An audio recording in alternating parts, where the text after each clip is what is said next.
Je veux saluer aujourd'hui l'ambassadeur Sugoyou Kigewe, ainsi que Gilles, ainsi que Luc Abaki, qui font des émissions sur New York TV, une chaîne togolaise.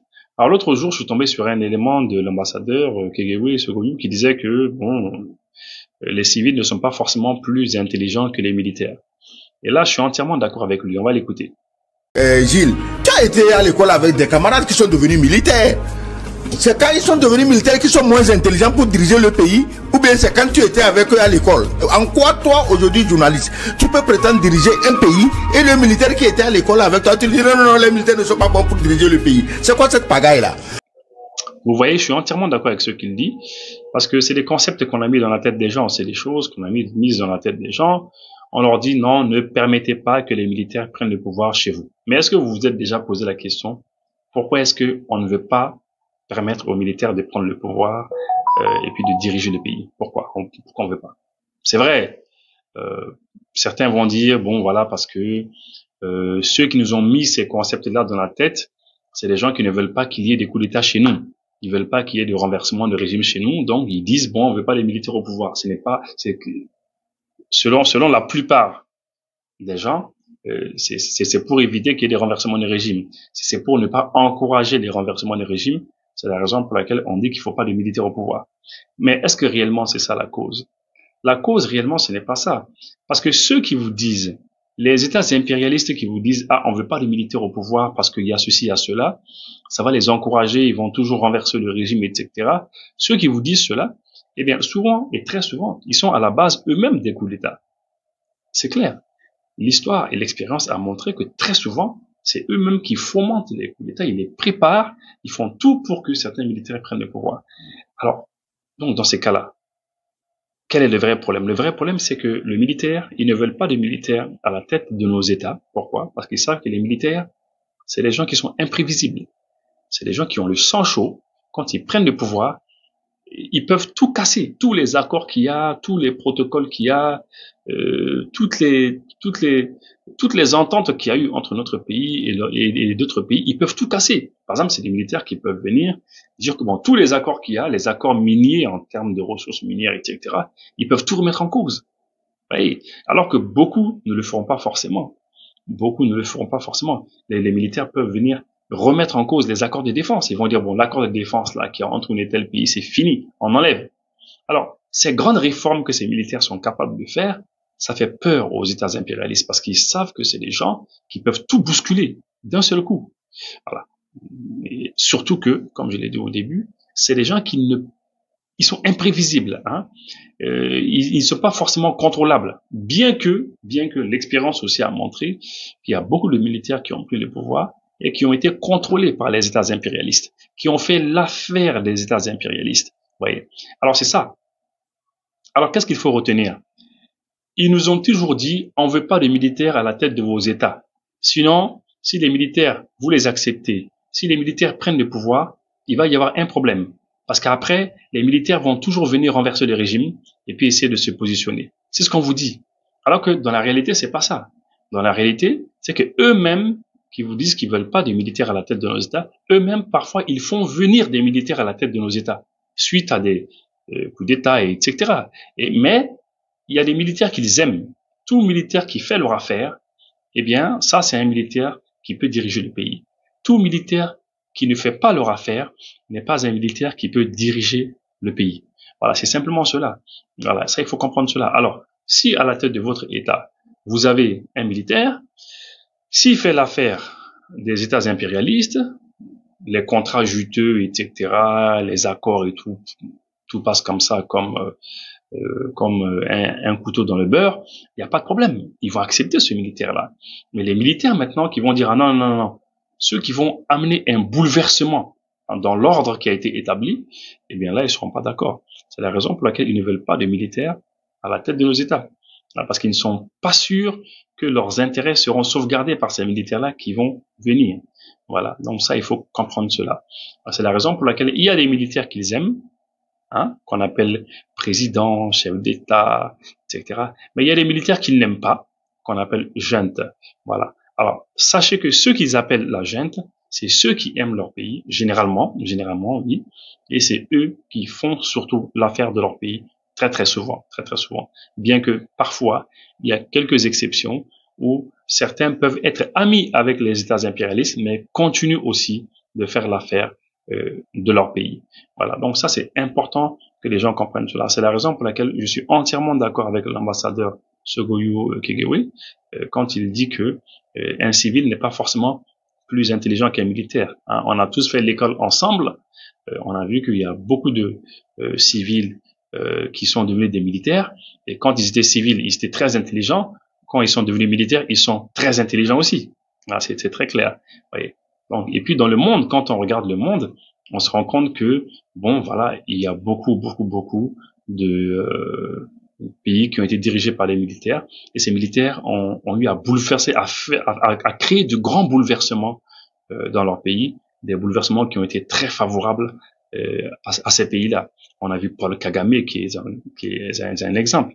Hein. Même pour le cas de Charles de Gaulle, hein, on va y aller en France. Charles de Gaulle était un militaire. Et il a vraiment fait des choses grandioses pour ce pays-là. On a vu même Vladimir Poutine. Vladimir Poutine a travaillé, hein, même s'il n'est pas militaire de carrière, comme à un moment donné, il est rentré dans les services de renseignement et au FSB, l'ancien KGB, et puis voilà. Donc c'est quasiment un militaire aussi. Oui. Donc il faut retenir cela. Alors maintenant, on voulait vous parler dans la deuxième partie de notre émission, on veut vous parler du Sénégal et du Tchad. Vous savez, le Sénégal a décidé de mettre fin à la base militaire française qui est au Sénégal là-bas. Le président Bassirou Diomaye Faye a décidé cela. C'est vrai qu'il n'a pas dit quand est-ce que la base militaire française doit partir. Il n'a pas dit quand est-ce qu'ils doivent partir.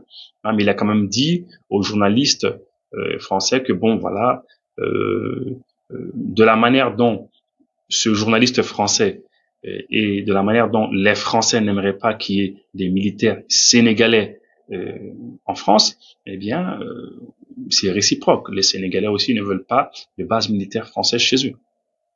C'est clair. Vous savez, étant donné que il y a le 80e anniversaire, si je me rappelle très bien, de Tcharoy. Vous savez, lorsque les tirailleurs sénégalais sont revenus de France, et quand ils sont arrivés au Sénégal, eh bien, ils ont réclamé leurs droits, leurs dus. Et lorsqu'ils ont réclamé leurs droits, eh bien, il se trouve que l'État français, les militaires français à l'époque, au lieu de leur donner leurs droits, ont tué beaucoup de militaires africains qui étaient les tirailleurs sénégalais. Mais il faut le dire, il n'y avait pas que des Sénégalais, hein, il y avait d'autres nationalités. Ils les ont tués. Au lieu de leur donner leurs droits, ils les ont tués. Ouais, et là, il y a le 80e anniversaire qui doit se faire au Sénégal. Et ceci dit, les Français, puisqu'ils avaient pris un peu de l'avance en essayant de diminuer un petit peu l'effectif de leur base militaire, eh bien, ils se sont dit, bon, voilà, est-ce qu'on va pas envoyer un journaliste poser des questions au président Bassirou Diomaye Faye pour connaître ses intentions par rapport à la base militaire française qui est au Sénégal. Et là, le journaliste a joué le jeu.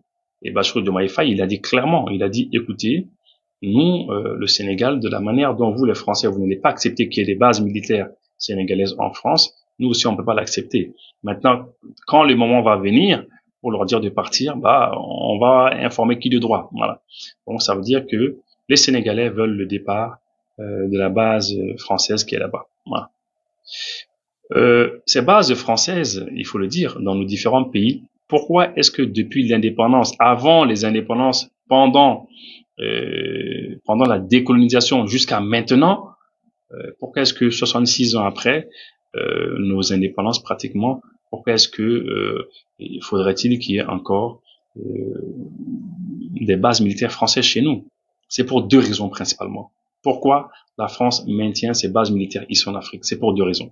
Première raison, c'est pour aider les chefs d'État qui font leur affaire, les chefs d'État qui continuent de sauvegarder les intérêts de la France ici. Donc, les militaires français sont là pour les aider.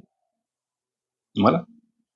Et deuxième raison, c'est pour renverser les régimes qui ne sauvegardent pas les intérêts français. Alors, ça veut dire quoi? Ça veut dire que lorsque vous avez un chef d'État africain qui ne défend pas les intérêts de la France, eh bien, les militaires français qui sont là-bas sont capables de le renverser. Avec beaucoup de complicité. On a vu le cas de Gbagbo en 2010-2011, pendant la crise post-électorale. Voilà. Donc, c'est ce qu'ils font.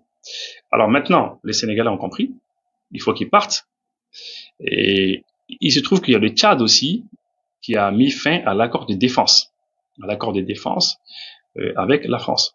Vous imaginez, depuis l'indépendance à aujourd'hui, pratiquement, il y avait un accord de défense entre la France et le Tchad. Les Tchadiens ont dit, ça suffit. Il est temps qu'on mette fin à cet accord de défense. Donc, la France, elle se voit dégagée comme ça, notamment l'armée française plutôt, elle se voit dégagée d'Afrique comme ça. Voilà. En tout cas, à mon avis, c'est bien. Ces décisions qui ont été prises sont bonnes, mais que ces pays fassent attention, parce que lorsque vous demandez à la France de partir, lorsque vous demandez à l'armée française de quitter votre territoire, sachez que les problèmes vont commencer. Vous allez bientôt avoir des rébellions par-ci et par-là. L'autre jour, on a entendu quelqu'un essayer de réveiller un petit peu, si on peut le dire comme ça, d'agiter un petit peu les problèmes de la Casamance au Sénégal. Oui, ça, tout le monde se rappelle que ça, c'est des choses qui ont déjà été réglées depuis très longtemps. Mais dernièrement, on a entendu. Il a fallu que le Premier ministre Ousmane Sonko sorte pour dire clairement que personne ne va essayer d'instrumentaliser cette affaire de la Casamance. Donc, au Tchad aussi, qu'ils fassent extrêmement attention, parce que il peut y avoir des rébellions. Il peut y avoir des rébellions. Donc, qu'ils fassent attention. Alors après, il y a certaines personnes qui m'ont posé la question. Ils m'ont dit, est-ce que, à mon avis, le Tchad peut être le prochain pays qui va venir dans l'AES? Moi, j'ai dit non, on n'en est pas là. Il faut pas que tout de suite on se dise que tout pays qui va pas demander à la France de partir ou bien à l'armée française de partir, ils vont pas systématiquement dire on vient de l'AES. Non, l'AES n'est pas fait pour ça. L'AES n'est pas fait pour être contre la France. L'AES n'a pas été créé pour être contre les dirigeants français ou bien qui que ce soit. Non. L'AES est fait pour les intérêts des citoyens de ces trois pays. D'abord, c'est ça. Voilà. Donc, c'est ce que je voulais dire. En tout cas, ces présidents, ils ont eu beaucoup de courage. Eh bien, on leur souhaite maintenant de faire extrêmement attention parce qu'il peut y avoir beaucoup de conséquences. Merci les amis et continuez à vous abonner sur ma chaîne YouTube Iboussi. Vous tapez sur YouTube Iboussi et vous me voyez. Merci et à bientôt. Certitude quant au sort de la base militaire française à Dakar, il y a le port et l'aéroport, environ 350 hommes, et on avait entendu deux sons de cloche un petit peu différents du côté de Dakar. Tout d'abord, le Premier ministre, Ousmane Sonko, qui avait déclaré au mois de mai qu'il n'y avait pas de justification à ce que les bases militaires françaises restent de façon durable au Sénégal. Un mois après, le président Diomaye Faye était venu à Paris. Il y avait eu une rencontre à l'Élysée le 20 juin avec Emmanuel Macron.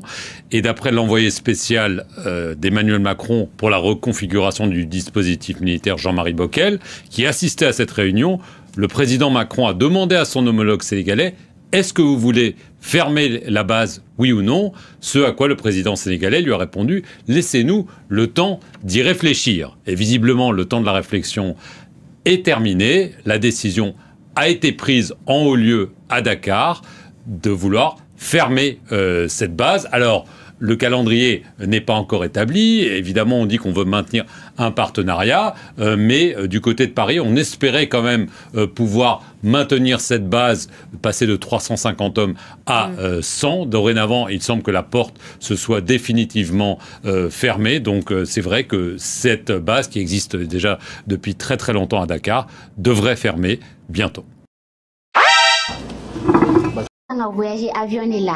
Aw sera aéroport la a fɔra ɲɛna k'aw ka avion bɛ retard la walima a fɔra ɲɛna k'aw ka avion tɛna pepepewu walima aw sera a fɔra ko place tɛ avion kɔnɔna la min y'aw sigiyɔrɔ ye walima aw sera aw seyɔrɔ la aw ka minɛnw ma se aw ka minɛn sera dɔ tiɲɛnen n'a kɔnɔ walima dɔ b'a jɛ walima aw ka minɛnw yɛrɛ de ma se pepepewu aw kana siran Solution Airlines be walasa k'aw dɛmɛ nin ko ninnu de la. A ye Solution Airlines wele dɔrɔn